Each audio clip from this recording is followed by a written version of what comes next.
Bak, üstü işte.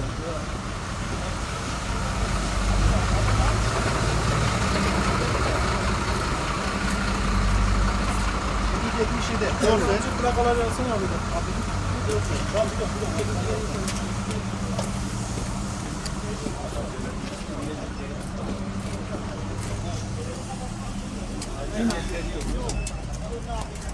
Senin önünü nasıl kapadın?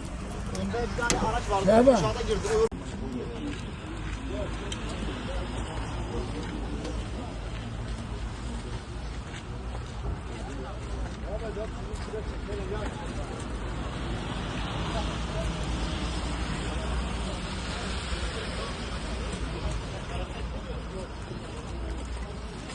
Abi çok uzaklaşma, sen burada kal. İstiyorsa otur başım. Buradaki şoför şöyle İsmail. İsmail iyisin. Yok.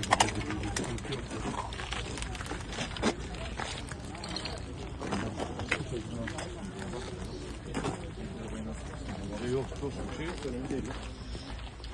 Yanındaki var mı diye? Tamam. Büyük bir şurası.